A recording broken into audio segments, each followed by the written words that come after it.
The UFL season finally has a start date, and we've got plenty to catch up on, including the ref's vacation.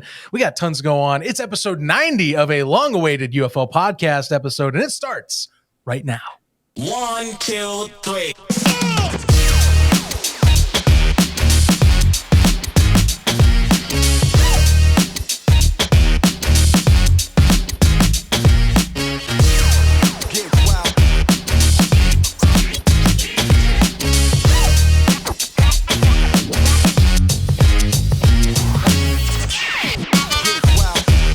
Welcome back, everybody, to the UFL podcast. I know it's been a minute.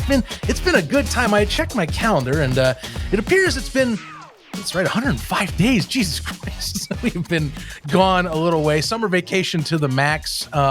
Someone's been out and about on the opposite side of the pond, but we got a lot to catch up on. But before I do that, let me address the man who is the globetrotting fanatic that is the ref on the opposite side. It's good to see you. I'll be honest. Ever since the championship, you and I mean, we've been keeping tabs, but haven't really had a video call or anything in a minute. So it's good to catch up with you, my friend. That's how I roll. I mean, I think some assumed I may never come back. Some were hoping it probably as well. But you know what? Here I am. Here we are. I was telling you, Zach, before, no curtains before we got on the show. I've had these smart lights plugged into the ceiling fan for 2 years now. And I finally synced them up to the app to where they do something other than just operate as normal light bulbs. So enjoy the atmosphere. I might change it. I was maybe going to do with the lights change, but I was feeling a little dizzy. It was a little bit too much for me. But no, it feels good to be back. We have some news to talk about, and I'm going to be doing a little bit of gloating. I'm going to be doing a little bit of a cakewalk today, but we're going to get to that a little bit later. Zach, we'll talk about what I did over my summer break, because that's basically what it was. With summer break, school's back in, folks. Got to get back on the podcast. What did you do for your summer break? Oh, you know me, work, avoid the sun, because as you and I both know, the Arizona heat's no joke. No, but the good news is, because one thing that's lovely with my summer vacation is the fall's here, which means cool weather, which means I'm going to be going outdoors. I bought a hiking backpack. I've been prepping for the good times. So let me ask you. So this is going to be a funny thing. So cool weather. That is probably 90 degrees. 90 degrees probably feels cool now, doesn't it? Yeah, I was gonna say high of 90, 91. I invite those days in today. Isn't it funny how that works? It is. Well, there's no humidity. So you and I both know, it was 97 in St. Louis in June. And that is the worst I've felt all year anywhere in terms of overheating or trying to stay hydrated and not feel like I'm going to pass out from heat exhaustion was the championship game this year.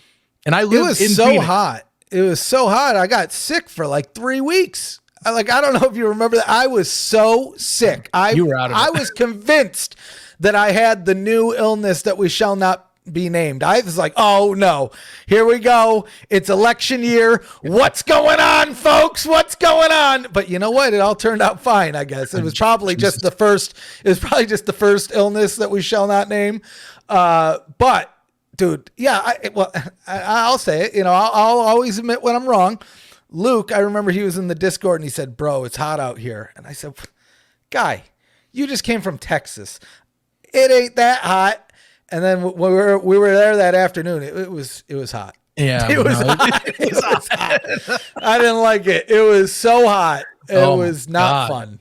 The game was good, and I'm very glad it was in a dome. God, if it was outside in that heat, unlike the 2 years in Canton, Ohio, were just beautiful. Those were lovely nights out there, man. Really lovely nights for those USFL games at the time.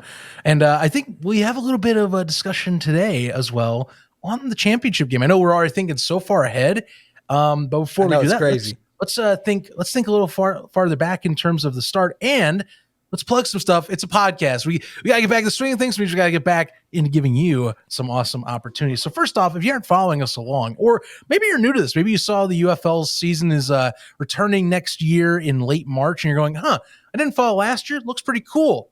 who are these guys? Let's get into shows. Follow us at UFL Podcast on your favorite social media platforms. That is, Facebook, Instagram, the X, on TikTok, and when we do it, when we do not. But we will be on those spots, and you can catch up with us when we drop shows and drop content, especially since we're going to be having to talk about that lovely spring stock date at some point coming very soon. We got the show coming up now that, that means we're going to be talking about future events like we always do. Speaking of stuff, if you want to support the show and you're joining up with the show, first off, subscribe, click the bell, builds morale for us on this YouTube channel, and follow us on our favorite social, but also support the show by going to Breaking Tea. You can get 10% off your merch over there. They sell UFL merch aplenty and other alternative leagues on there as well. Great spot for some unique and different merch you'll find that's not on the merch stores for other spring leagues, and including the UFL. Use code USFL Newsroom. That's right. It is for Breaking Tea. I know it's an older code, but we use we'll it. Get it fixed one of these We'll days. fix it at some point. Actually, we're not. It's funnier that way, guys. Code USFL Newsroom on breakingtea.com, 10% off your full order, and that helps support the show, and also you get some sweet swag while you are at it. Finally, it's time. Let's dive in. And you know what? Let's dive into something that you already hinted at. I want to hear you gloat. I want to hear you pump your chest out a little bit. The Roughnecks are returning to TDECU, which I believe you were one of the first, if not the first, to point that fact out, that they are coming back this year. I mean, since you bring it up, Zach, you are absolutely right that I was absolutely right.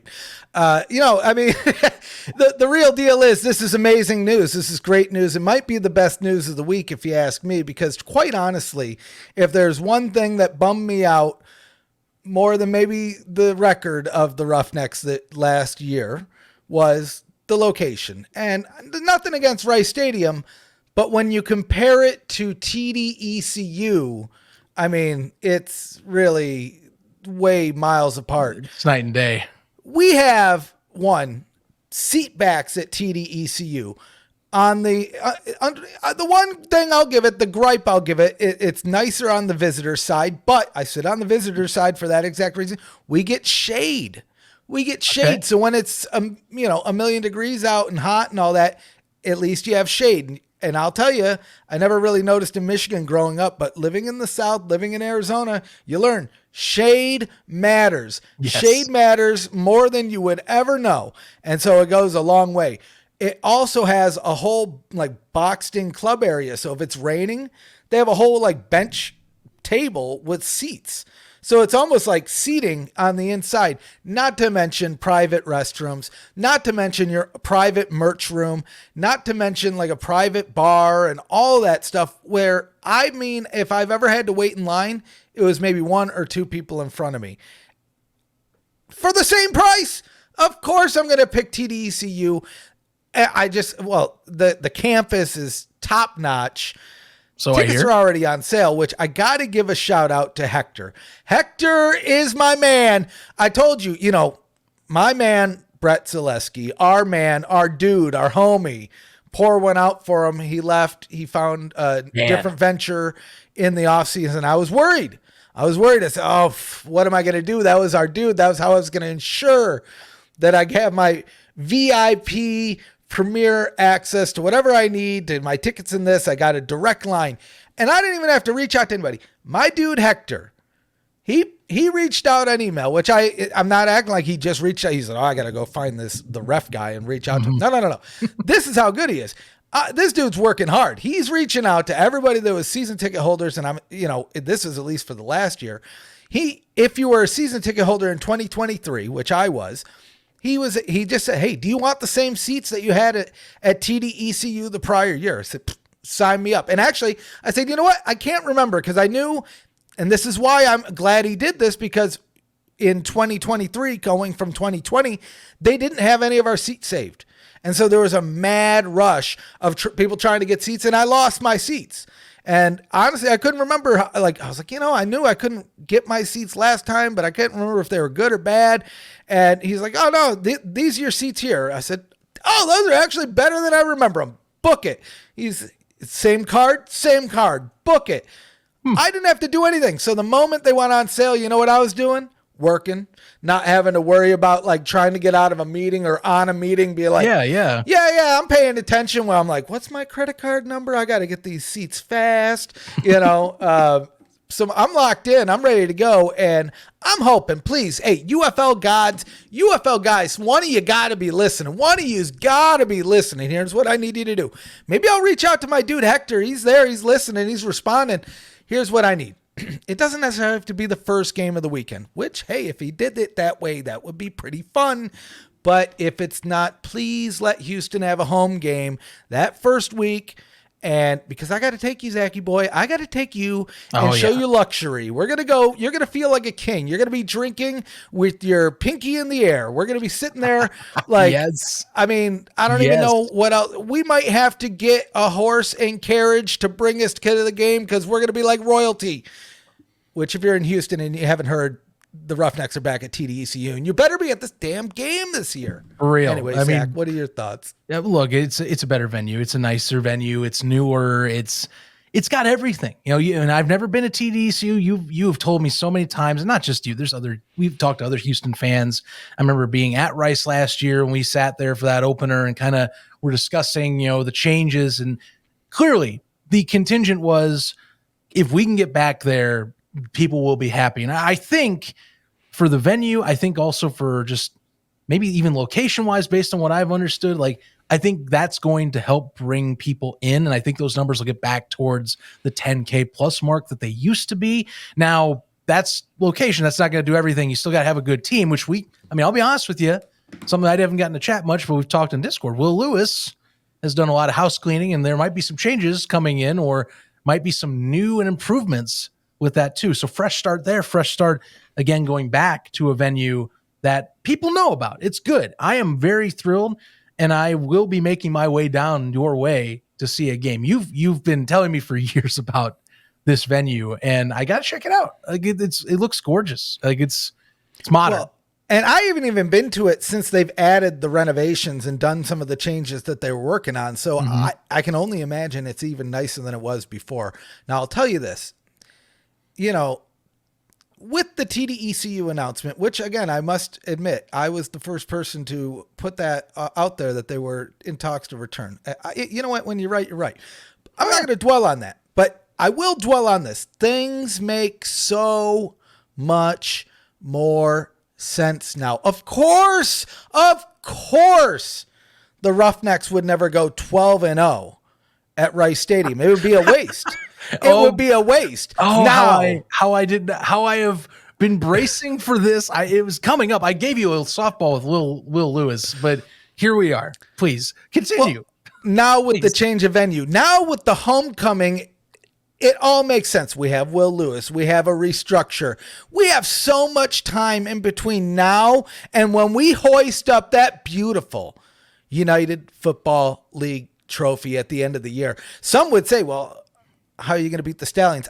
And I would say, we've done it. We've been there, done that before. Now, I will say, if I have to play the Stallions in the playoffs, I would be worried. Might be a little confident, but a lot worried. So just for all the Stallions fans out there, I cannot deny that your team is what we all strive to be. You are the juggernaut. Champions upon champions upon champions. It doesn't matter what the league. It doesn't matter what the opponent. You guys come out on top. So I get it. But this season is destiny. It was meant to be. TDECU, no. Sign TDECU up. That's what I say. We are not only going to win, we are going to win big and confidently, and maybe for the fun of it, we'll only win by a couple points. Just make it interesting, right? But it's going to be good. It's going to be a fun season. I'm looking forward to it. Just because this is on my mind and it feels like a natural progression into the next talking point here. Sure. UFL We have details on the 2025 season, real concrete details, more confirmation to some of the things that we've heard in the past as well. So we have the kickoff date. Now, before we get into that, I'm sure everybody knows what the date is, but this it's falling in line with what we've heard from earlier communications to season ticket holders, specifically to the DC Defenders. Again, shout out to SDEM in the Discord, because he's always kind of keeping us updated with the things that he's getting. Right. But earlier this month, they sent a notice out to the season ticket holders, kind of give them a quick outline of the timeline of what they could expect in the off season. And they said, hey, in the next few weeks, you'll get a look at our season footprint. And I know there's a lot of people that, what does that mean? And I think some people were thinking, well, maybe it's the dates, maybe because we already know who they're playing. They're going to play every team in the league, right? Yeah. And we're not going to know who they're going to play because they said, well, later in the fall or by the end of fall, you'll get the full home and away. So people were like, well, what is a season footprint? And I mean, I think it's a fancy way of saying, well, we're going to start releasing details around the season. And here we are a couple weeks later, the 2 weeks, it happened. Here's the thing. You know how the 2 week meme is always perpetually 2 more weeks, 2 more weeks. We got the 2 more weeks and the news came. Yeah, we did. Sign them up. Nobody gives credit when it actually happens, folks. Sign them up. So we got a March 28th kickoff, which is essentially the same kickoff that we had last year, other than it's on a Friday night.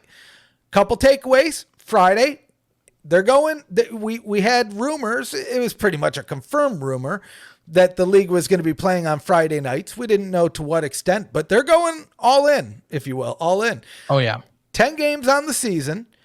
So basically a game every week, including the opening week. Now, 2 points on this. One, I think people weren't sure when the kickoff date was going to be. I think, and I even saw some folks online were saying, I kind of expected them to go back. And the reason they did it later last year was because it was such a short runway in. But we're still seeing them stick to the March 28th. I'll say I like it. I'm fine with it. I actually enjoy having a couple weeks, a little bit of time in between the Super Bowl and the beginning of the season. I think, and we'll have to see, but I think we'll be impacted less with the heat now that we're at TDECU. I know that sounds crazy because they're both outside, but I'm telling you, the shade will make a lot of difference. And if there's an indoor section area, but whatever, I get it. Yeah. What are your thoughts? I don't know. Did you expect us to kind of be the same? Did you think they would go earlier? Do you have an opinion either way, if it was good or bad? What are your thoughts? I was wondering if they were going to move it earlier, because they last year, if you remember us talking about this, it was considered kind of a compromise choice. And I think that, when all the comments are coming out from Daryl Johnston and Russ Brandon going, we're evaluating everything. We're going to see every offseason now, like what works best for us and how we can adapt and change. And I think those comments, a lot of it was taken as more in 2 ways. I thought people were going to say they're going to evaluate the start date and going to evaluate the kickoff, because the NFL now has the XFL kickoff, which I'd love to talk about my 2 cents on how it's gone so far. If we go later in the show, but for now, I personally thought the date was going to get moved. I didn't know if they were going to do it. And I think that for all intents and purposes, and I think what won out still to me, I really don't think they want to compete with March Madness. And this kind of puts the point out, because keep in mind, yes, the Final Four does play that weekend by the scheduling terms of what March Madness should go by. However, you avoid the championship itself. And keep in mind, March Madness only plays one of those 2 days. You're playing on Friday now, so you take one of those games out of the equation on a separate day. I think the Friday games might have saved that. That's my hypothesis. If we're in speculation zone, I think the Friday primetime game helps justify that a bit more, because then you're only sacrificing one game to the dogs of competing possibly on the Final Four night. And I think it works out. I personally like it too. I know there are a lot of people that want to have it the week after the Super Bowl. They just want to go straight in. It's been done before. And I think that there is viable arguments for that. I know that some Birmingham fans I've talked to, or you and I have talked to, because of the heat in the Southern games, I think that's a good question still, and it'll get monitored, I think. Yeah. But I like the break. personally. I like to get geared up and get kind of hyped up for another season rather than getting lost in the sauce of like Super Bowl weekend and everything like that. That's why I like it, because it gets me geared up more. And I think it gets the casual fan geared up more to go, oh yeah, football's just give me a little time and then we got more football on the other side. That's all I need. And when it comes to the weather, and I feel like not all of it, but a good majority of it can be solved with scheduling. And I think it's important that they do schedule Birmingham, Houston, Dallas, Memphis earlier in the season. The Brahmas, well, we'll talk about a little bit later. Right. But the Brahmas, you have, funny enough, which it kind of goes against, but you do have a little bit more flexibility because you have the dome. Apparently not. Well, but again, story for a little bit later in the episode. Right. But I feel like if they can get the schedule right, then the later kickoff won't be such a moot point. Because if you can have those later games in Michigan, St. Louis is in a dome, DC's kind of a mild atmosphere as it is. Sorry, go on. No, you're bringing up a point, but I think you bring up a point about Friday night, because what is one thing people have wanted? They wanted more night games. Yeah. They want in the southern team bases, they want more night games. Guess what?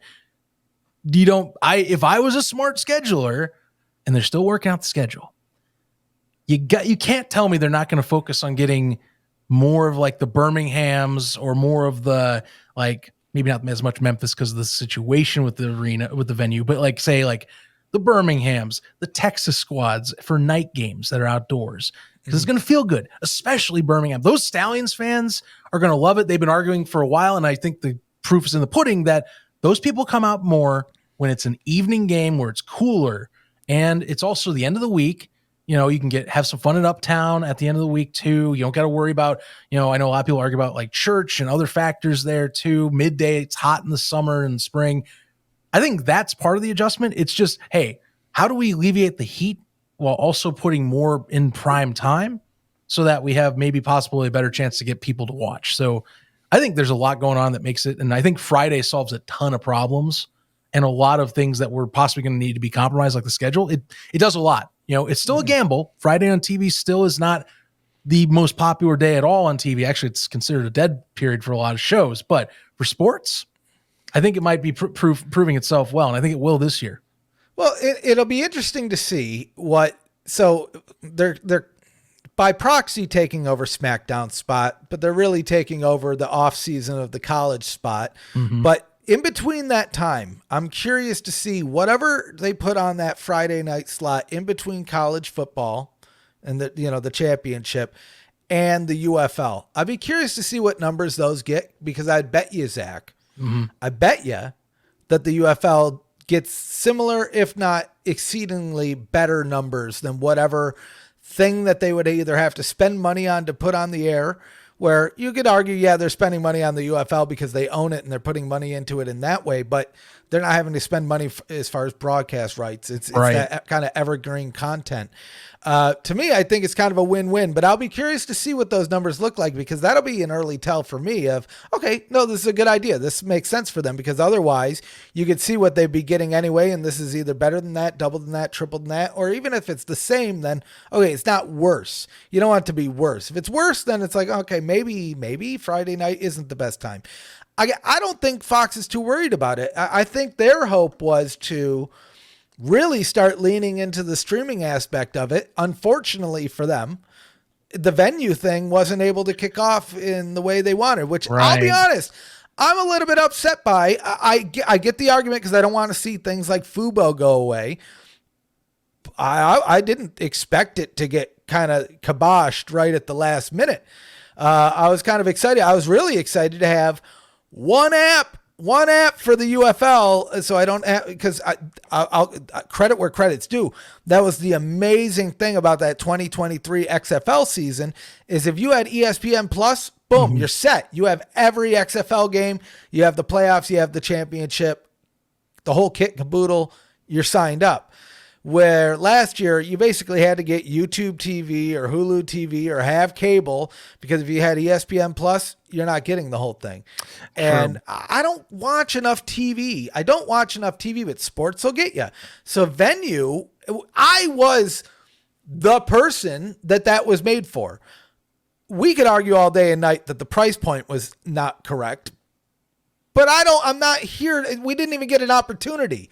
And that bothers me. I don't like not having an opportunity to test something out. If it's a free market, as much as I love Fubo, and if everybody wants to use Venue and not Fubo, I mean, that's how the things work, guys. I could have a whole episode on Venue.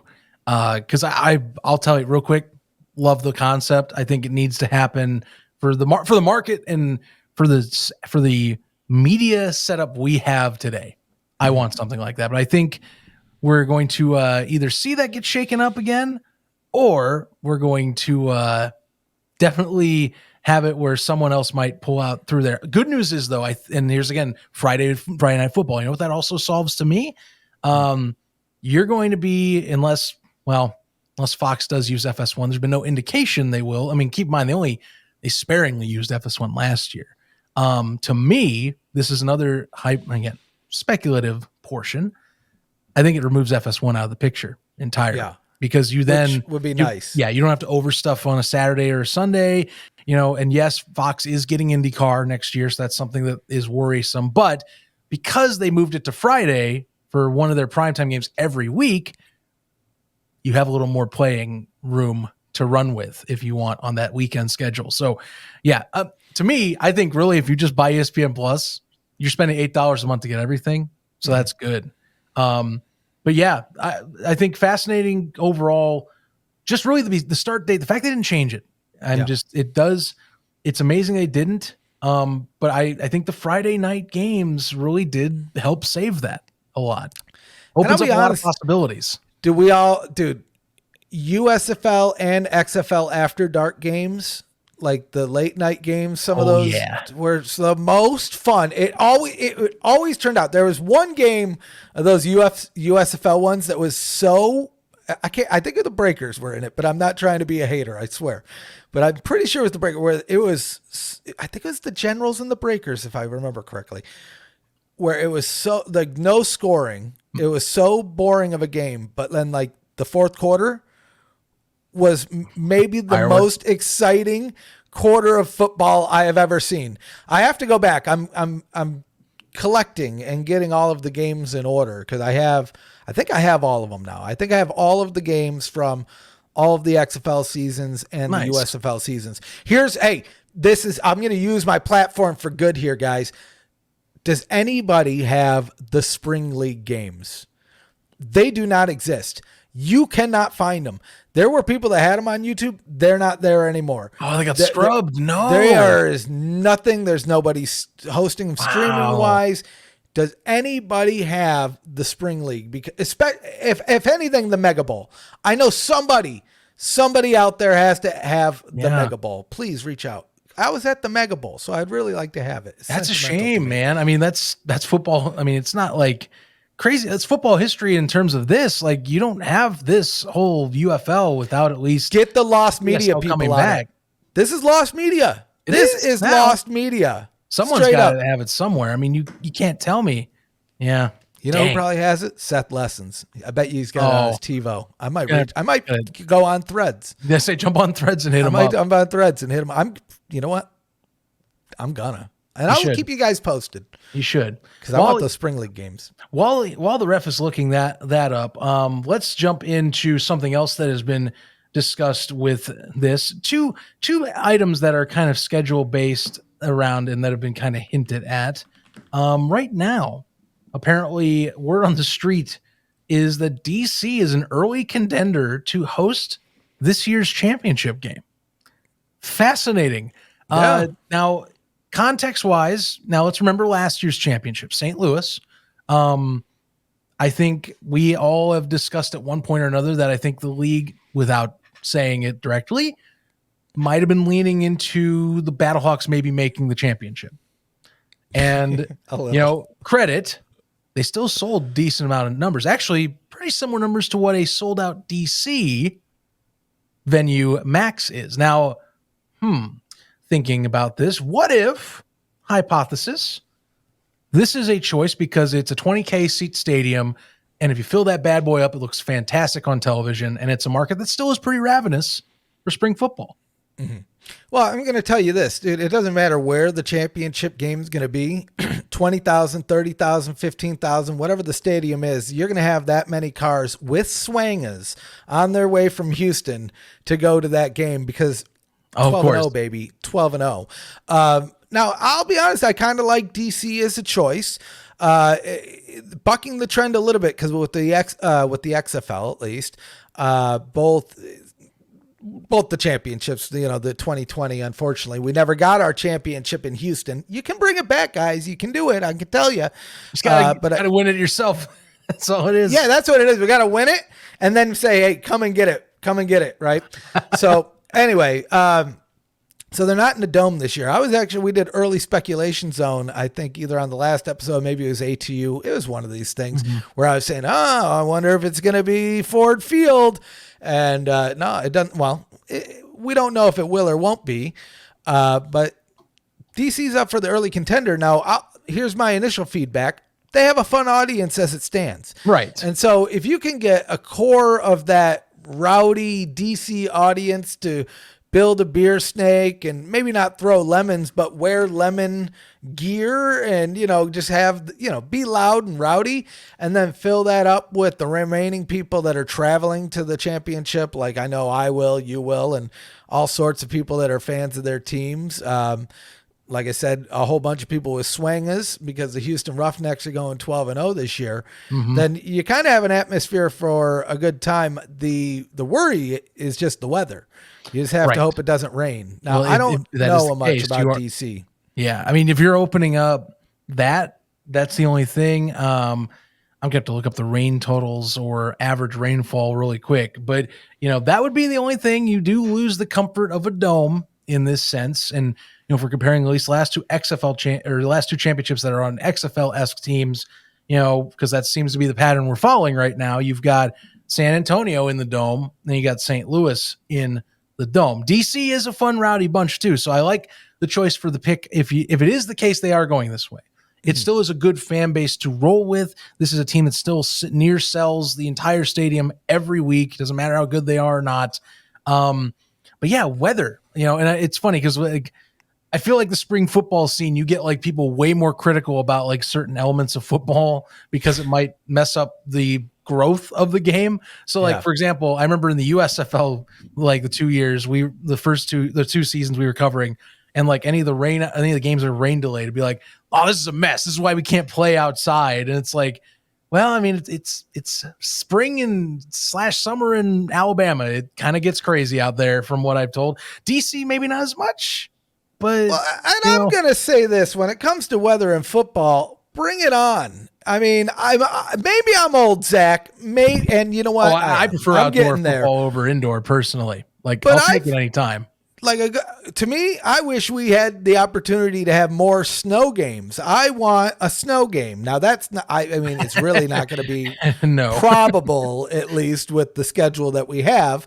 But you know what? A good rain game. I'll tell you, the most memorable XFL original V1 game to me was there's a rain game with, I think it was the Memphis Maniacs. I can't remember who they were playing, but it was like a mud pit on that field. There was like puddles and they're sliding around. Sign me up on that. Now, you don't want people getting hit by lightning, but I do want to see shenanigans on any given Sunday. And now it's any given Friday, Saturday, or Sunday. Not, when the weather's good. This is football. This is United Football League. And so if it's a little bit of rain. Now, the worry is it is lightning because beyond the safety and it making sense for them not to keep people out there, legally they cannot. Legally, they have to, I think, stay out for 45 minutes from the last lightning strike within 75 miles or something like that. Which, again, I am for. So that is the risk. I'm not going to say what I think just in case I'm wrong, because people on the internet will clip it and say, he doesn't know what the weather's like in wherever it is. So I don't know. It's summertime though. Yeah. I did check up, I did check up on two things. So first off, in DC in June, it averages about, on record, average about 3.5 inches of rain a year. This year was really light, about 1.5 inches. So not too bad. It's like, it's middle of the road. It's not like spring apparently is a little more rainy. And then the lightning delay item. So that's the NFL policy, which I believe the UFL also follows. It's a 30-minute timer. So 30 minutes timer begins after lightning strike when thunder is heard. So it resets every time that happens is what goes on. So, and I get it.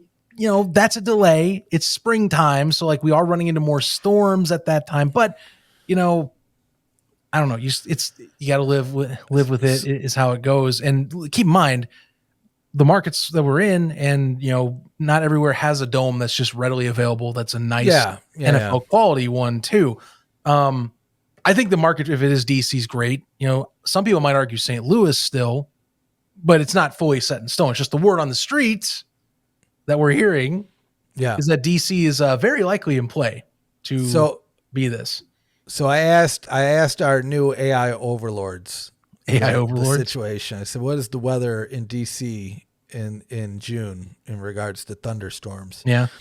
It says this. It says DC usually sees sunny or at least partly sunny skies on about 18 days of the month, with rain occurring on about 9 or 10 days, with thunderstorms lightly on 6. Significant rainfalls of a half inch or more, however, only occur 2 to 3 days. So your 30% chance to get a storm, but of that 30%, it's a lower likelihood that it's going to be a significant storm. Right. Thank you, AI. If you ever become sentient, this is the proof that I approve of everything you're doing presently and in the past. I approve of it. Don't do or harm me. Please leave us alone. We will be helpful in the growth of AI, whatever. Clip this later for us to save as proof of they've evidence. Gotten to the point, Zach, where AI models are now creating better AI models. And I don't know if Zach, I don't know. Maybe we can get close. Maybe we can get better AI models on forecast predictions for these UFL games then. Well, at least you're thinking positive about it, Zach. Because I'm like, okay, what if they build a robot body and start flying around? I'm finding a way to use this for football purposes. Don't replace football players. Anyhow. Man, don't do that. No. I shouldn't have never suggested that. Now they got the idea. The AI's like, beep, beep, beep, beep. Beep, football player. That's a good idea, Zach. Anyway, now I've lost it. We cannot get concussion. All right. Last thing on the docket. So while we are currently hearing the word on the street that DC has a high chance, or a good chance at least, of being the host championship game, something else that was confirmed and is definitely happening according to St. Louis Battlehawks season ticket emailing is the Battlehawks are taking a game from the San Antonio Brahmas. And this was kind of explained. The best way I can put it is availability was not there, is the best way I can put it, which I don't know about you. I know that this isn't the first time availability has affected a game. Look, I'm a Michigan Panthers fan. Clearly, concerts have been the bane of existence for me, but still kind of sucks. Like there was no other alternative, and they like I find it different. Like that USFL at the time was, we had certain hubs, and you still had Canton you could lean on, and it was kind of very flexible. This is very like we're trying to grow these communities even more. Like there's much more emphasis on these communities need to come in. So while I get it that it's easier to just, hey, St. Louis has availability, go right ahead, and it's a day for tickets, I'm also on the belief that, dang man, Brahmas fans kind of get the shaft on this a little bit for season ticket holders. it's here's the thing that gets me. So I get it from the UFL's perspective. They're like, look, we got this game. We can't play it at their home stadium. Where should we do it? Oh, we got this stadium that like a lot of people show up to. So I get it from a ticket sales perspective. I'll start there. Get it, got it, good, sign us up. Now I will say this.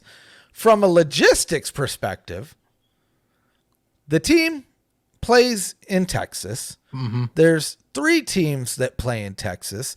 They hub all of the teams when they're not playing their games, all go back to Arlington, Texas.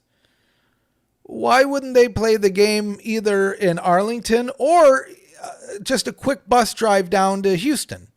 And it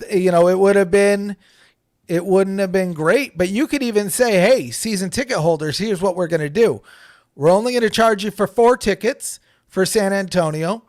But if you want to travel to the game, we'll get it for free. We'll give it to you for free. And you know what? Maybe we'll even charter a bus and we'll charge, I don't know, $5-10 a person, and you can all take a bus together. Right. To me, and I get it, there might be reasons. The availability might still not been there for TDECU. Maybe it wasn't there for Choctaw. I find it hard to believe, though. I don't know. Well, and that's the thing. I don't have the rundown of events listed right now as to like what do the other Texas stadiums look like? Are there other venues you can negotiate? Like, I don't know about that right away. I know you and I have talked in the past, and some other people talked. It's Texas, so you could do high school football, but then you gotta debate on where you're playing. I digress. That's not really in the focus. What the focus is could this game have been played in Arlington or in Houston? Possibly. And I think more so, which one? I think Arlington's a little closer, right? Like not much. Yeah. Well, to be Arlington probably makes more sense because they're already there. They're already there. Now you don't have to you don't have a plane ticket. You don't have a bus. You don't have to do anything. The team's already there. Right. So logistically, to me, that makes the most sense. But again, yeah, maybe Choctaw is booked. Houston's, we drove there, Zach. It ain't that far. No, it's not. It's a reasonable drive, And you got 2 Buc-ee's on the way. Exactly. You got great road. I mean, dude, Texas is a great road trip state anyway. I gotta go drive out that way myself when I get time. I digress. It just makes me wonder, and again, I think like the simple logistics of it are like, look, the league itself has got to make money. And I think that is definitely, people are going to come out to that. You're going to get your 30K fans to watch that game. I guarantee it. It's another home game. I had someone try and tell me it wasn't. It's like, well, it clearly is because they're selling it as the package with the Battlehawks fans. So it's a 6 game. So there is that. But I do think this is something you can't do that too much moving forward. I think in the USFL era made sense because they were more lackadaisical on the hubs and the teams being where and whatnot. But now, look, we got to commit to these markets. And I mean, I know that they're not as big of a sports property in Texas, but like San Antonio doesn't have too many crazy large sports properties. Yeah. And I'm surprised the Alamo Dome doesn't have availability when it's not college football season, by the way. They're only Roadrunners. That's it. It could be Monster Jam. I'm not going to lie. It feels like that's Monster Jam season. There's maybe a rodeo, possibly a motocross. That feels very Texas in that time of year. So I do kind of get it. But I feel like there were other options. All 3 of them were booked? No way. And here's kind of the thing that's really kind of kicking them while they're down. They're saying, okay, not only are we taking a home game away for you, we're going to put it at the place that you got shut out. Yes. Again, the championship. It's like, come on, man. Like I get it. You can kind of have your redemption story there, but what's wild to me is there's actually a beef I've seen online between Brahmas and Battlehawks fans for a little chippiness apparently at games with the last matchup they had. And this is just something I saw in comments. I'm just saying, though, I've seen it. Some people had some words, and I don't know. It's just, I feel like we're getting a little bit of a rivalry for some of the weird reasonings in this, but yeah, hard to put it. I mean, I don't know. I want in the future this year, I want it to be an anomaly that we see this. I don't want this to be a regular thing. The league shouldn't want it. They probably don't. but you can't keep doing it. Like the farther we get into this, you cannot have the expectation or the possibility lingering that you may lose a home game. Season ticket holders won't stand for that. Mm-hmm. Not on the long term. Maybe this year they will if they get more perks, but you can't do that year over year over year. That's just going to drive some people away, and you don't want to drive with one exception. With one exception. What is it? If they play the game in Houston, I think people will be fine with it because they're going to want to come to that state-of-the-art TDECU stadium. They're already going to lose the game, so they might as well get a vacation out of it. You know, they could see some swangas in real life. You already know what the result. They already know what the result is, right? That's exactly the point. Dude, 12-0. Dude, 12-0 is going to feel so good. Dude, if you thought things were bad with refs law being, not 1%, not 2%, not 90%, 100% correct over the last 2 years, then just wait until we go 12-0. Dude, it is going to be good. It is going to be fun. I hope, please, this is what I ask. Again, UFL people, somebody's got to be listening. Again, I'll send Hector an email. Don't make me. Please let this be March 28th, opening game of the season. Michigan Panthers visiting the Houston Roughnecks at TDECU. So we can do our barbecue bet once again. And this time, Zach, I'm going to take you to a different place. The place I took you was good. Did we get barbecue? No, we didn't do it. We did not. That's right. Okay. We got Bucky's barbecue, which is good, but it ain't. Okay. Yeah, I mean, we had a few good spots in your neck of the woods, though, so I'm not complaining. Yeah. But that damn Bertha's burger, dude. I had one the other day. God, oh my God! Good. Don't get me started. I'm already dreaming. I'm already thinking about it. But yeah, I mean, this is a bummer. This is a bummer for Brahmas fans. I saw, dude, fan of the show, Brahma Babe. She was, she's not going to stop being a fan over it, but rightfully a little upset by it. Right. I would. Well, Zach, you know it. Use one more experience, one more memory, one more time to be with your team. That's the thing. We try to. I feel like spring football fans connect deeper with their teams than maybe even they do with the teams in the NFL. And so I think that's what hurts a little bit more too. If you're a Brahmas fan, is like, damn, I lose one more opportunity to kind of get an opportunity to see Wade Phillips and his crew, like John Trey Kirkland, who just got signed on back recently, like some of these great players. I get to lose that chance to see that. So, yeah, I just don't want to see this be the regular thing moving forward. This needs to be the exception, not the rule after this year. 100%. But man, it feels good to be back, Zachy boy. I think those are like all the topics. Yeah. This is like ranting time for me. Well, I was to say it's not over for you. This is my little pseudo interview inside of this. Look, okay. You're the Globetrotter. Come on, man. Let me hear about the experiences of the Globetrotting ref. The man in the black and white going to, was it UK and France? Yeah. So I we stayed in London. Which I'll tell you, I wasn't so sure. Because I'm not a big city kind of guy, Zach. You saw where I live. I'm not like in the middle of nowhere, but I'm not smack dab in the middle of somewhere either. Right, yeah. And so big cities, they always kind of give me a little like, what's going on here, And you know what? It was perfectly fine. I am so envious of the rail system in Europe.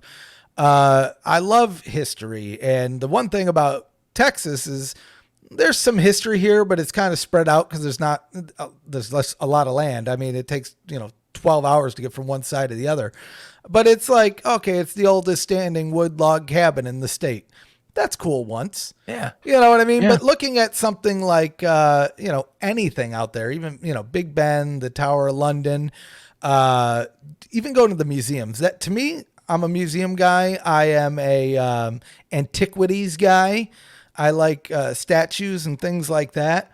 And in the British History Museum, they have the Rosetta Stone. Yes. And to me, that is like the coolest fucking thing. Oh, well, whatever. We're late in the episode. You got the crown jewels out there too. Oh, yeah. And you know what, Zach? This is the one time I didn't have my spy glasses on when we got the crown jewels. No. But I did get a picture. Come and get me now. Oh. Dude, the guards were on it too. They were like, looking at everybody, and I snapped one. It was a little blurry. I was like, they're serious about that crap in that. I it's been a long time since I actually been to UK, but like they watch like Hawk, like, oh yeah, the real deal. But we were talking about this before I went, but the food, it's funny. People always, the food in London, food in England, who would want food? It's not really about what the food is. To me, it's about the food quality. Okay. The food quality is so much better there than it is in the States. Let me ask you this. Did you feel lighter when you came home? Oh, I felt a million times better. And ever since I've gotten here, everything just tastes like salt, which I don't like salt as it is. I'm already like Zach, you kind of know me in real life. I'm kind of a weirdo on weird things, and salt is one of them. I don't dislike salt, but I don't like a lot of salt. Sure. And so I left, and I was like, man, everything tastes great. This is amazing. And I came back, and I could just taste it right away. I'm like, salt, bloaty, puffy. It's gross. And I'll be honest, I'm just pounding water more than I normally am because all I taste is salt. But dude, food wise, so we did the Borough Market. We did the Borough Market a couple times. We went to this place, Dishoom, which it's a Michelin star Indian restaurant in London. Oh, wow. The most amazing Indian food I've ever had. And I knew it was authentically Indian because it still messed up my stomach the next day. And it wasn't just me, it was everybody. But I would do it again. I would 100% be right in line at Dishoom eating that again. We also went to Gordon Ramsay's River Restaurant, which was at, nice. Well, I'll tell you, Zach, I am Oh, this will be good. I'm a weird guy. I'm a weird guy, right? And so the River Restaurant's at the Savoy. The Savoy is like a 5-star hotel. And we get an Uber. I get out of the Uber, and it's like the bellman opening here you go, sir. I'm like, oh, I am in the wrong place. I am not going to feel comfortable in this place. If they're opening the door to my Uber, and I got like a wind jacket with me, I'm like, okay, I can't let people see this thing. And they even had like coat check, and I'm like, I cannot drop my this coat off at the coat check. You right? feel dressed down. Is that what I'm understanding? I felt dumb. You know what I mean? I felt like, oh God, I'm just an American. So we sit down, and this is the worst thing that could have happened. So we went with two friends of Lisa. I guess they're two friends of my wife and I guess. And so there was me and Lisa were staring towards the restaurant, and our friends were sitting towards us, which faced the window. So they didn't get the luxury of seeing what I got to see. And I'm already like awkward as it is. And I could just see everybody is like, oh, hey, how you doing? Knife and fork with like the tips of their fingers. I'm like, oh, where am I? I'm like, does my hair look good? I'm like trying to hide my jacket. I'm like, trying to make sure my shirt's not all crazy. And, they could also, they're like, Stefan, what's wrong with you? I'm like, no, I'm fine. I'm just, you're not seeing what I'm seeing, guys. This is freaking me out a little bit, And so because I was like, just watch. I said, I don't think they want us to have our phones out at the table. I said, I'm just gonna try an experiment, but let's just see what happens. And so I pull out my phone, and sure enough, 3 people swarming on. Oh, do you need anything? I'm like, see. I said, this is what I'm watching. Because every time they're pulling out their phone to take a picture, they're like looking over, and they're like, what I think it was. So at first I was like, are they just like weird about the phone cameras? Like, what is the deal? Here's what it is. No. They just have amazing service, Zach. They're like, oh, they have their phones out. They must be ready. They must be bored. Like they were like only there to like present for us. Now I'll tell you, I was still awkward and out of line and weird until God heard my prayers. He sent the most awkward guy to this restaurant to save me from feeling awkward, because this guy, he was set over like maybe a couple tables from us. He was like talking on his phone, and then he started like walking while talking on his phone, looking at the menu. Yeah. And I could see the waitresses and the waiters being like, guy, dude, this place is too fancy for that. And so they would come and talk to him. And he was a French guy. And I don't know if you know much about French people, but when they talk to you, not all, but most, they talk really close to your face. And this guy was like, like right there, even the waitress is like freaked. I was like, this is amazing. This is the best thing that could have happened, because then I started to feel comfortable, which was the worst thing that could have happened. Oh, because no. Zach, if you know me, I am a magnet for mistakes. And so we get our food delivered. The fanciest dinner I've had. It was so much. It was like $600 meal, right? Whoa. And, dude, okay. So Lisa got the signature, what is it called? The beef thing with the pastry. Oh my God. Beef Wellington. Beef Wellington. Yeah. Yes. Thank you. That's like his best known dish. That's like his thing, right? Mm-hmm. I like beef. I'm not always a huge beef guy. So I was like, you know what? This might sound, I went for the curry. Best curry I've ever had in my life. But curry is Gordon Ramsay. That's one of his other things. He's into doing curry. So I was like, you know what? Sign me up. He does talk a lot of curry. That's true. So we all got different meals basically, right? And so I'm there and I'm enjoying my curry. This guy's yapping over here, talking with his newspaper out.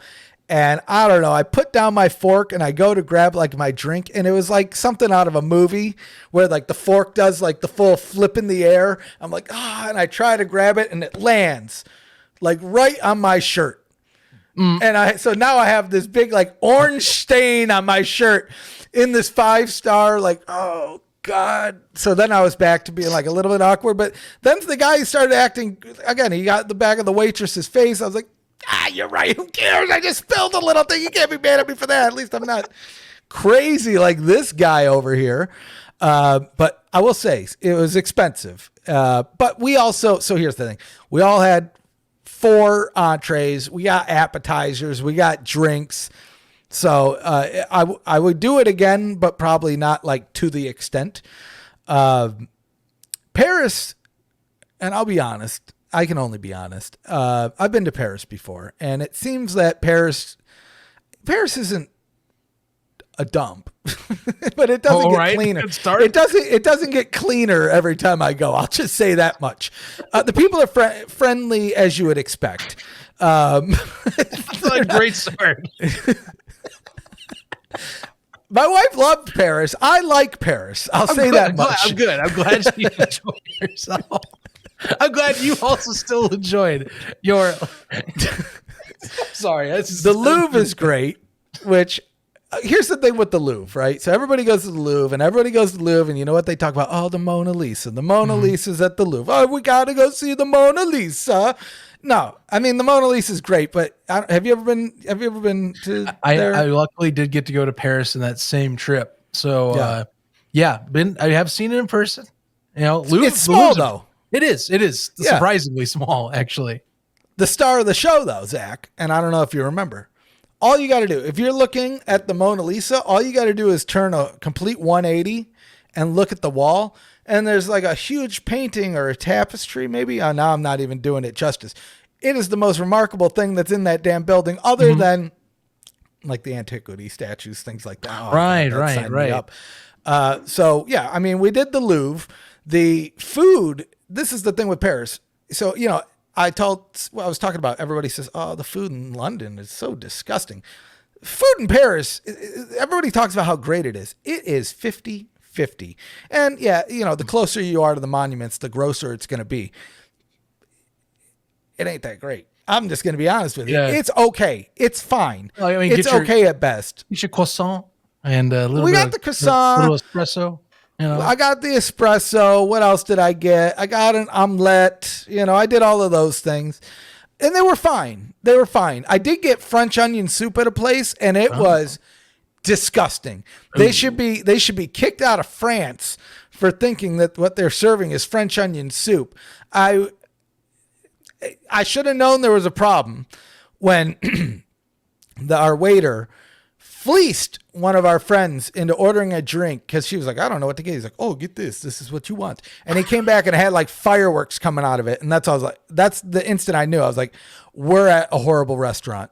Oh boy. We're at a horrible place. This is going to be just horrible food. You're thinking tourist trap at that point. It was just not far enough from the attractions, apparently. And so the meal comes, or when it comes to ordering the meal, that's when I got the French onion soup. Same person that ordered the firework drink, unbeknownst to her. She's like, she didn't know what to get. And he's like, oh, you got to try this. Trust me. Everybody at the table will be jealous of you and blah, blah, blah, blah. So she orders the thing. And it was a steak, again, with fireworks. I don't know. I don't know if they were trying to impress her, what the deal is. It was only her meal. So that's one thing with the drink. Well, steak? Just put sparklers on the meat? Well, it was like, I don't even know how to explain it. It came on like a little tray and there was like little holes in it and it was like sparklers going off, which again, I wouldn't really want in my food, nor would I want in my drink. Yeah, no, thank you. But yeah, continue. I want to hear the rest of this dish. So it was steak and then bone marrow, which is a delicacy to a certain extent, but at a place like this, I didn't try it. I was not, again, I'm already a little weird when it comes to things like that. So I wasn't trying it here. And then beef tartare, which is just, not cooked ground beef.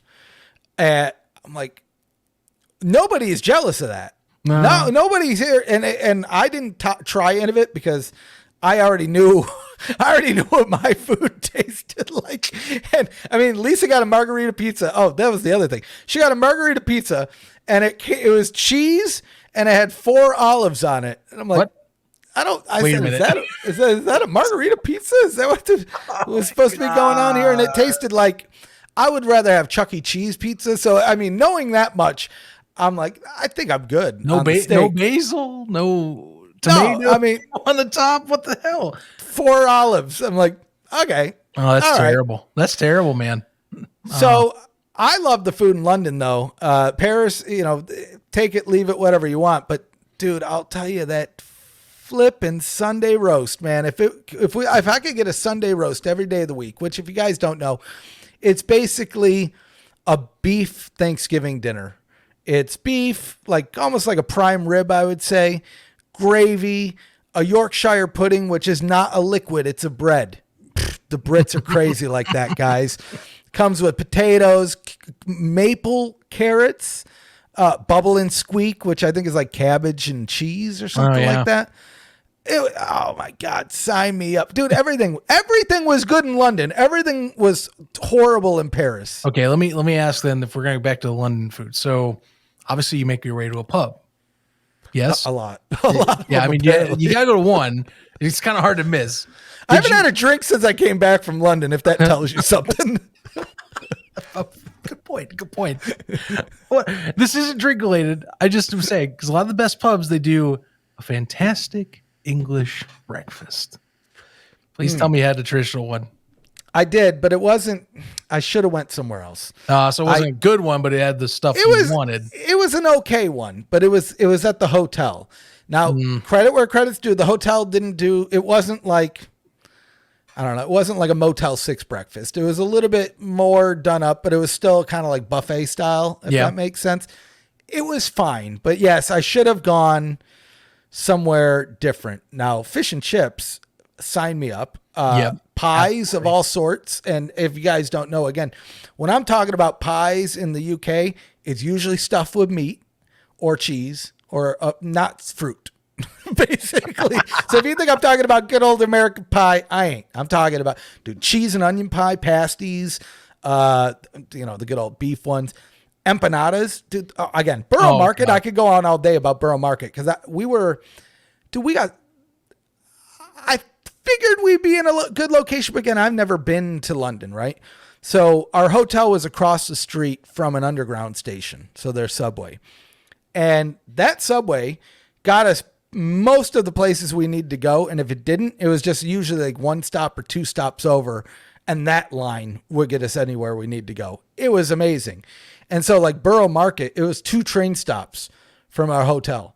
So I was like, this is great. So honestly, any day I was hungry for lunch, I'm like, well, let's just go to Borough Market. It's right there. And you had every option, but we did have like amazing restaurants even around us. So again, we had the Indian food where, again, I think a lot of Americans wouldn't expect that Indian food would be popular out there, but I think butter chicken is the national dish of the UK.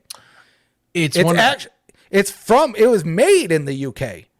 It's kind of like burritos, I think, in that, or maybe one of those things that we all think is Mexican food was actually made in, like pizza. That's a good example. Well, here's another example. Hawaiian pizza is made in Canada. It was made in Canada.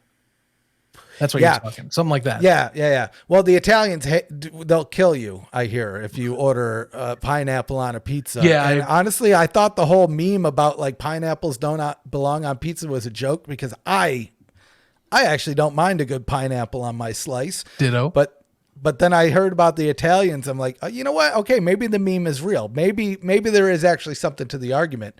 But I'll tell you this: I am actually I could see myself living in Europe for a little bit. I don't know where. It probably wouldn't be London. It absolutely wouldn't be Paris. I'll tell you that much. I'd go to Germany, honestly. I've been looking at Italy. Wouldn't be bad too. Here, the only reason for me, so my grandfather was born in Italy, which makes it, I wouldn't say easy, but easier for me to get a passport. Oh, okay. An Italian passport, which makes that, I mean, I can stay there for a year, do whatever the hell I want. They also have an ELF team, which I might have to switch my team. We got the Milano Seamen. Mm-hmm. And I mean, I feel like I like some Seamen sometimes. Yeah. They're good. They're good. Good enough. I mean, they didn't have a very good record this year. I know I was going for the Musketeers, but I think if I switch my allegiance, maybe their fortunes will change. You never know. They will. Never know. So, and I didn't make that whole statement just to make the Milano joke. I think I might go, and it would probably be like 5 years. That might be my connection. I was just telling you, Zach, I got to buy a new air conditioning unit. So it's not like I got anything going on where I could leave my house, but I could see myself floating over there for like 3 months at a time, getting an Airbnb, coming back here. I mean, working remotely, doing the things that I need to do. Really. I mean, I don't know, man. I don't know. My freaking thing froze. So no, you're good. So here's the thing. And we'll leave this in too. This is the one thing that I love about StreamYard. Well, you already know the thing I hate. They don't have an audio meter. StreamYard, What are you doing? The thing I love, because it has local recording. If you or I freeze up, as long as we just keep going, it's going to keep recording us and throw it in there. So I'm going to leave that in there too. So all right. Unless you're flailing around, I'm going to go back to edit this. You're gonna be like, no, my thing is frozen. I might still leave it in too, because that might be funny. Yeah, I mean, hey, you do you. I don't know what happened there, but is what it is. Is this still part of the show? I mean, we'll find out. It depends on how late it takes me to edit this. I'll let you decide. I'll pretend though we're getting back into it. Yeah. But let's see, 3, 2. Any other items you might have missed on your trips here? I know you didn't you go to a WWE event out there too, right? AEW. I can't believe I didn't even talk. That was like the whole reason we went, because we went not just to AEW, we went to AEW all in. And so I went with my wife, 2 friends of ours, one of which is a wrestling fan, which I didn't know how much of a wrestling fan he was. Like, people say they're a wrestling fan. That means I liked Hulk Hogan. Right? I don't know. Right. Right. This guy was actually a wrestling fan and he was into it. His girlfriend, on the other hand, wanted no part of it. And, we didn't get her there yet. But I'm telling you, we got it closer. And I'll tell you, so WrestleMania is in Vegas this year. It's also on my wife's birthday. So and my wife is from Vegas. So we're going to Vegas to go to WrestleMania. Well, that's where the people we hung out with in Europe, they live in Vegas. So now we've got them going to WrestleMania with us. And I'm telling you, this is what's going to get her into wrestling. Going to WrestleCon. Not for the convention. Yes. But they do their own wrestling show. And I get front row every year, and being that close. And it's basically every guy that's not in WWE. If it was a name you heard before, they're probably there. And if you haven't heard of them, they're probably going to be in the best match of the night. It's always crazy how it works out. Cause sometimes I'll look at the WrestleCon match list. I'm like, who are half of these guys? And then we go to the show. I'm like, that was the best match. Like, seriously, some of the best wrestling I've ever seen is at that damn WrestleCon show. And since you're up front, right at the front row, they're like throwing people into the rail and they're flying over you. It's amazing. That's what's going to get into wrestling. But yeah, our big thing is we couldn't make signs because the sign shop closed. Oh. So they don't have like, at least in London, they don't have grocery stores like we do in the States or like Walmart. Like that doesn't exist. So like their grocery store, you know what they sell? Groceries. So finding like poster board and marker was more difficult than I thought it would be. And they were closed on Sunday. Once I finally found out where they were at was when the show was. If we can make signs, I think she would have gotten into it. I told everybody, I said, look, watch, we're going to do a sign exercise. And what I said, I'm going to bring it up and she's going to say, oh, that sounds fun. And sure enough, she came and sat back at the table. I said, hey, here's what I'm thinking. Before we go to the show, we all make signs. I'll get some poster board. I'll get some markers. I'll get some glitter. And she's like, oh, that sounds like fun. And laughs aplenty because I'm telling you, that's how you get them into wrestling. So we got another show coming up in Vegas, but All In was awesome because it wasn't just in London. It was at Wembley. Which is kind of like I forgot you told me that. Yeah. Bucket list item. Wow. Bucket list item. How big of a crowd was there, man? Like 50, I think 55,000. Oh, that's nuts. So, that's awesome. Yeah, it was pretty damn good. And the craziest thing to me, and I thought for a second I was going to have a sad night. They have signs everywhere that you can't bring beer to your seats. And I'm like, what? Seriously? I thought they drank a good pint in England. And so I said to the security guy, because I had just bought, 4 beers for me and the people sitting down, which that's another thing, Zach. They let you buy 4 beers at a time. They even have a deal for 4 beers for like 28 pounds. I was like, hold on. Because in the States, I don't know if you know, you can only buy 2. Sure. You're only supposed to buy 2. Sometimes, whatever. Anyway. Yeah, I know. Yeah. So they let me buy 4. And so I get to the thing. I'm like, well, wait, what? I can't bring them to my seat. What the hell am I going to do with these 4 beers? Right. So I talked to the security guy. And he's like, no, that's only for the football games. And he's like, they get rowdy. I said, okay. All right. Fair enough. I gotcha. So a little mini heart attack there, but Sting showed up. That was awesome. MJF match was good. The whole pay-per-view was just pretty solid from beginning to end. Jeff Jarrett, which is one of these guys that I don't think gets mentioned enough when we talk about great wrestlers, but he's always doing something and it's always important and you might not see it. But Jeff Jarrett was there and he got probably the biggest pop, the biggest cheers I've ever heard him get. So that was kind of cool. Yeah. Jeff Jarrett, again, a little mini story. And this is another reason I like WrestleCon. WrestleCon in 2016, we were staying in Dallas and my wife was going to the bathroom from the wrestling show we were at because they have the wrestling show in the hotel that you stay at. Yeah. And she goes out and she's like, Jeff Jarrett's at the bar. And so next thing I know, she got a table next to Jeff Jarrett and she's like, just meet me after the show. There was like 1 match over left. Right. Okay. So we sat down at the table. Within a couple drinks, we started like shooting the shit with Jeff Jarrett. Next thing you know, we closed down the bar with Jeff Jarrett. No way. It was Jeff Jarrett. It gets funnier. And so for wrestling fans, you'll know why this is funny. It was Jeff Jarrett. It was Marty Jannetty. Now, Zach, you won't know why that's funny. I'll give you one reason. We won't dwell on it. But about a year after this night that I partied with Marty Jannetty, he went on Facebook to say that if his daughter wasn't his daughter, he would do things to her. So that's the kind of guy, weirdo person that Marty Jannetty may or may not be allegedly. I'm not going to say it was or wasn't. I don't want to get sued.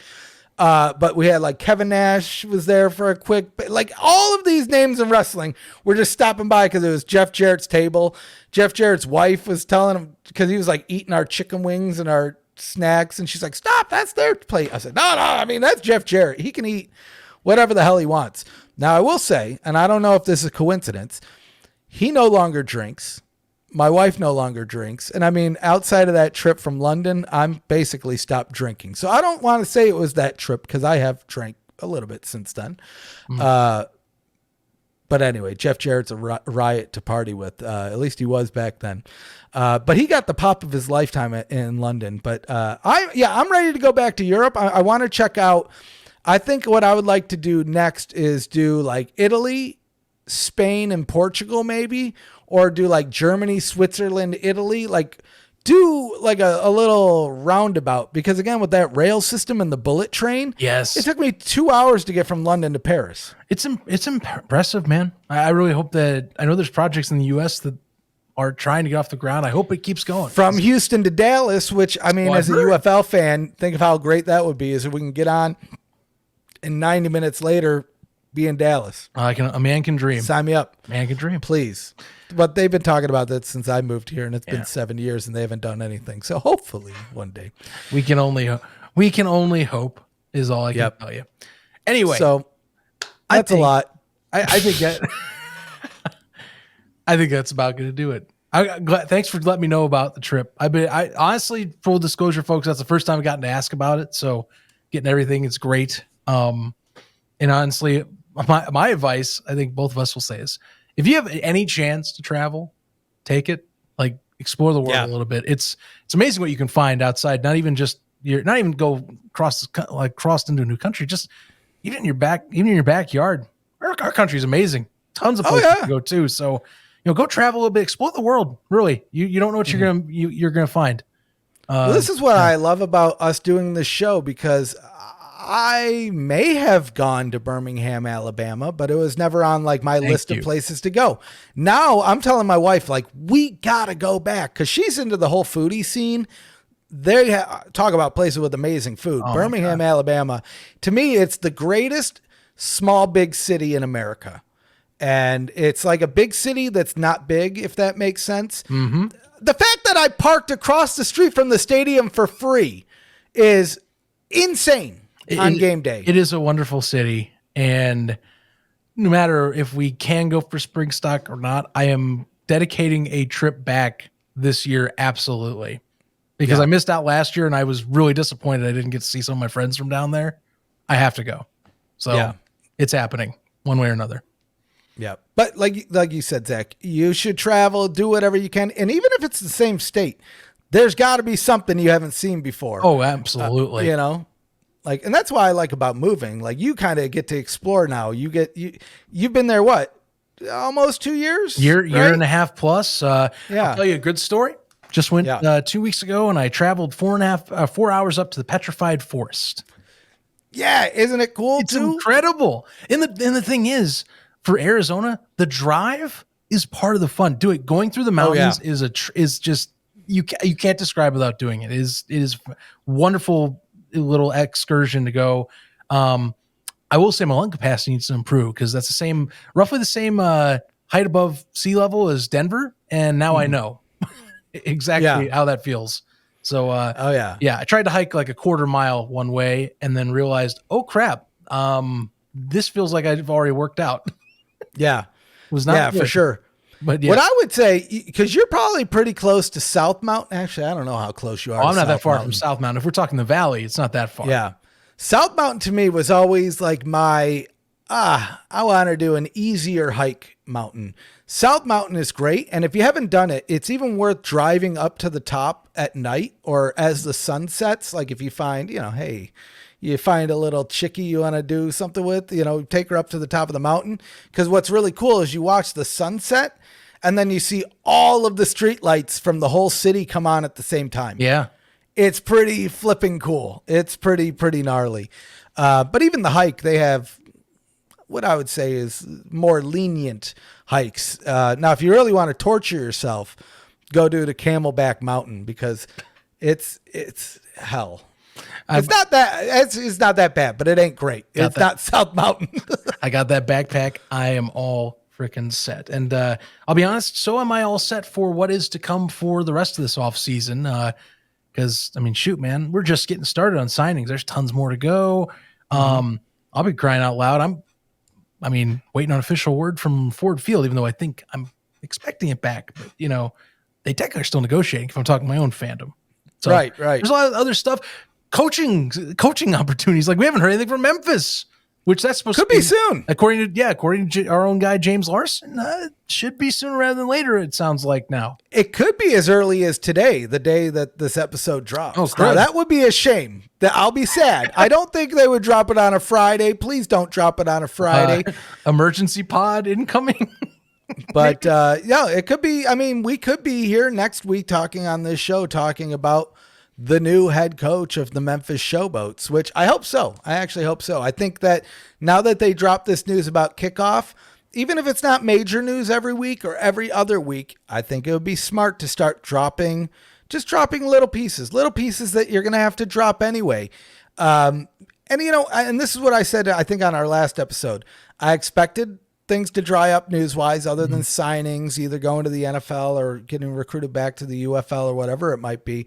But it's usually always around September, mid to late September, October, when the ball starts rolling. And then by the time we get to the end of December, January, by then we're all going to be saying, this is so much news. It's all coming left and right. And so I hope there's not a lot of people that freak out, because as we've seen before, if they could pull it off last year, they could pull it off this year. Now, again, the hope is that we have tickets on sale a little bit earlier. With Houston, we're already there. Yeah. We're already there, right? And some of the other locations already there. Michigan still has a little bit of work to do, but if they can get those tickets on sale still, even by the beginning of the year, that's not bad, because you basically have 4 months. Right. Because, yeah, kickoff's in March, but it's basically April, right? There's time. We've talked to this on length on there. So we're wrapping up that, I like going back to Ford Field, but I digress. This is a whole other show we can talk about later. Folks, Yeah. It's just been so long. We're just glad to be back with you. Consider us fully back in to trying to cover the swing of things. We'll try and give you as consistent episodes as possible. Still is off season, but hey, if there's enough stuff to talk about, we're jumping in on a show. And then, next year, season 4, this is back in I guess season 3. Wait, season 4. Yeah. Shoot, that's right. We're still back in season 3. Season 4 is on the horizon. So the fact that's what's even crazy. You're talking about season 4. So season 4, that's even crazy to think about. So yeah, January will be season 4, but then spring stock 4. Think of that, Zach. Yes. Spring stock 4. Wow. I'll tell you this, at WrestleMania 4, you know what they did? They had a tournament for the championship belt. No, I don't know what that matters. It was the only WrestleMania that was on 2 VHS tapes. The rest were only on 1. Mm-hmm. So that must mean that Spring Stock 4 is going to be bigger, better than even this year. That was bigger and better than ever before. That's the plan. Now, man, there's so many options with a 3-day weekend and 3 teams in Texas. That's all I'm saying. If the schedule's right, we could have, it really might be bigger and better than ever before. Not that we would do a show all 3 days, because I don't know, I like to have fun too. But we'll be there. We'll be doing stuff. But yeah, I'm glad to be back on the show. I'm glad that news is coming in, and I'm looking forward to the next episode. And soon enough, and maybe even by the end of the year here, or it might be around the end of the year or the beginning of next year, we'll be at that 100 mark. We'll definitely hit it before the season starts. So we're getting there. We're having fun. You're getting there. I'm looking forward to it. Any final thoughts? Happy to be back. Let's bring it in. 100 episode is on the horizon. I can see it in our future. We're getting there. Hell yeah.